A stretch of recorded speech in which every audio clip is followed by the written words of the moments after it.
में रख लिया और उसके साथ जीवन यापन करने लगा। बहुत सारा चोरी और बेईमानी करके इधर उधर से पैसा लेकर के आता, वो पांचों वेश्याओं के साथ रमण करने लगा।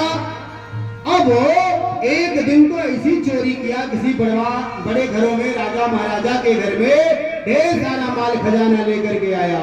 पांचों वेश्याएं सोचने लगी, यह इस प्रकार से रोज धन दौलत कमा करके लाता है और हम सभी लोगों के साथ रह रहा है।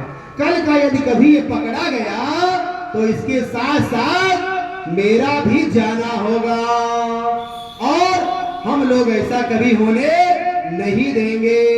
फिर पांचों ने, आज ऐसा समय आया, पांचों ने अपने मन में विचार किया कि आज इसका खेला खत्म कर देते हैं। हम वेश्याओं का क्या, ये नहीं तो कोई और सही, हम लोग इसे आज रात में मार डालेंगे और 2-4 दिन, महीना, 15 दिन पूछेगा कोई कि भैया कहाँ गया धुंधकारी, मैं बता दूंगी कि काम धंधा के चक्कर में कहीं गए हुए हैं और फिर धीरे से हम लोग रफू चक्कर हो जाएंगे यहाँ से महाराज। आज ये पांचों वेश्याओं ने ऐसा विचार किया और रात में जब खूब मदिरा पी करके मस्त हो गया, इसे ले जा करके चारपाई पर लिटा दिए। लिटा करके रस्सियों से इसको बांध दिया। धुंधकारी को रस्सियों से बांध करके वो पांचों महिलाएं मारना शुरू कर दी मुंह बंद करके। जब उतने पर भी नहीं मरा, भगवत पुराण में लिखा गया, तप्तांगार समूहाश्च तन्मुखे ही विचिक्षसो। तप्तांगार समूहाश्च, वह बोले तप्तांगार अर्थात जलती हुई लकड़ी लेकर के मुंह में डाल दी और वह हाय हाय करके धुंधकारी का भी प्राणांत हो गया। बोलिए वृंदावन बिहारी लाल के जय। अब जब वह मर जाता है धुंधकारी तो उसे प्रेत योनि प्राप्त हो जाती है। वह प्रेत योनि में भटक रहा है, दर दर की ठोकरें खाता, बहुत से जंगलों में फल फूल रहता लेकिन उसे प्राप्त नहीं हो पाता था। प्यास के मारे वो व्याकुल रहता, वो पानी नहीं पी पाता था, पानी नहीं पी सकता था क्योंकि घोर ब्रह्म हो गया था वो।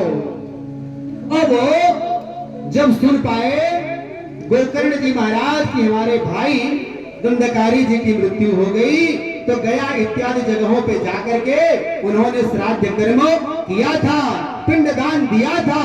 लेकिन फिर भी आज जब गोकर्ण वापस अपने गांव लौट के आते हैं और अपने घर में थोड़ा स्थान साफ करके वहां सोते हैं, उसी समय रात्रि में धुंधकारी प्रेत बन करके सामने आता है और सामने वह प्रेत बन के आता है।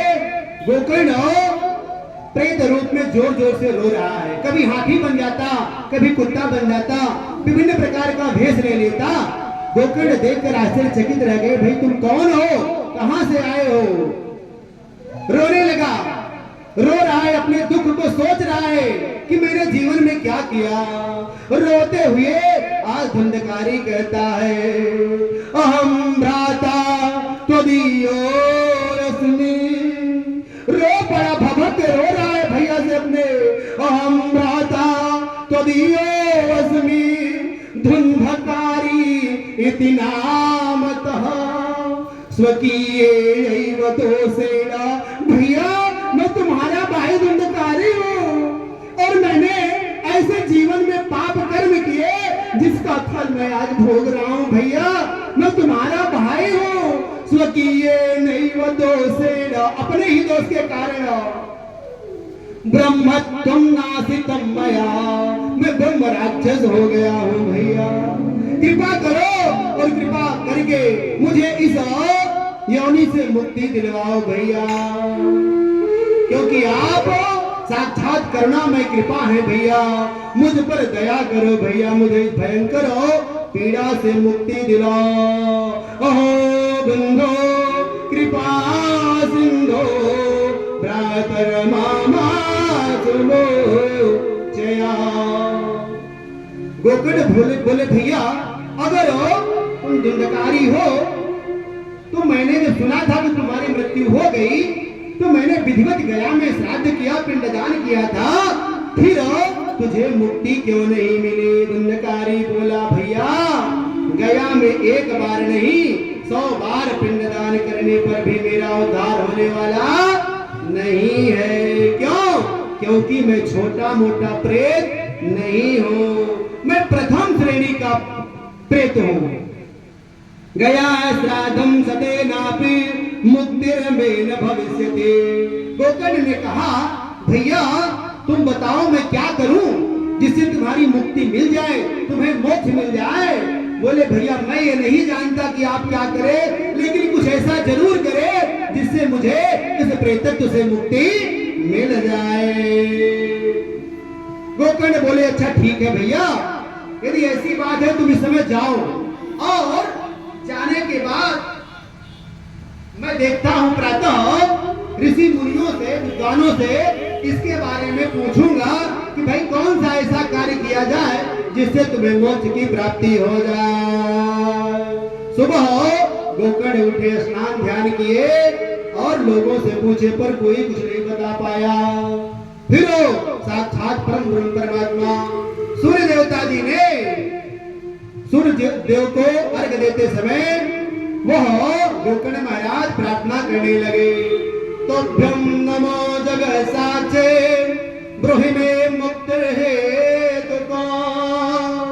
ऐ जगत के साक्षी, जगत के नारायण, कृपा करके आप ही बताइए कि मेरे भाई का उद्धार कैसे हो। तब सूर्य देवता ने कहा श्रीमद् भागवता मुक्ते सप्ताहं वाचनम कुरु। तब सूर्यदेव जी ने उनको यह बताया कि विधि से सप्ताह विधि का श्रवण करवाओ, निश्चित रूप से वह मुक्त हो जाएगा। सुनते ही गोकर्ण महाराज गदगद हो गए। और अब आषाढ़ मास आया, दिव्य भव्य भागवत कथा का आयोजन किया। लोगों को पता चला तो सभी लोग दौड़ते हुए भाग गया। धुंधकारी आकर के ऐसे ही बांस का 7 गांठ वाला बांस गड़ा हुआ था, उसी के क्षेत्र में आकर के बैठ गया। जैसे जैसे कथा होती जाती एक एक गांठ रोज छुटती जाती थी। इस प्रकार से 7 दिवस का कथा सारे लोगों ने सुना। धन्या भागवते वार्ता, धन्य है भगवत गीता, भगवत पुराण, जिसके पुराण के सुनने मात्र से बड़े से बड़े प्रेत को भी मुक्ति मिल जाती है। करे हैं 7 दिनों के बाद जब कथा समापन होता है, 7 गांठ फूट जाता है, तो एक दिव्य अलौकिक रथ आता है और एक दिव्य अलौकिक पुरुष उत्पन्न होता है उसी गांठ से। उस रथ पर बैठ के जाने को होता है। उसके पहले गोकर्ण से प्रणाम करता है। गोकर्ण आश्चर्य से देखने लगे, भैया तुम कौन हो? मैं तो तुम्हें नहीं पहचान रहा हूँ।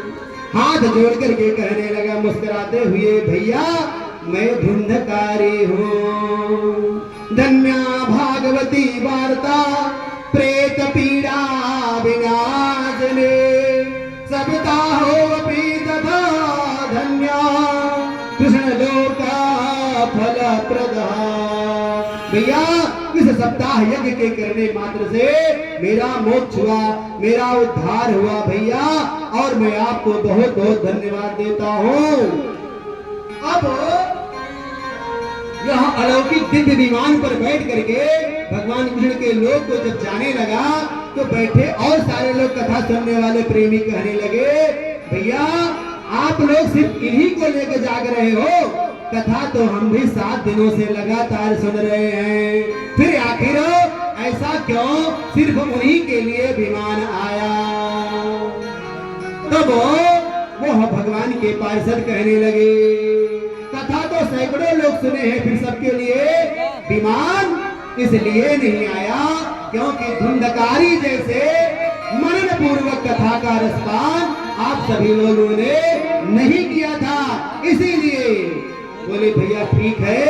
गोकर्ण ने समय आया सावन का महीना, गोकर्ण ने पुनः कथा का आयोजन अपने घर पर किया और सभी लोग पुनः एकत्रित होकर के कथा को श्रवण किए।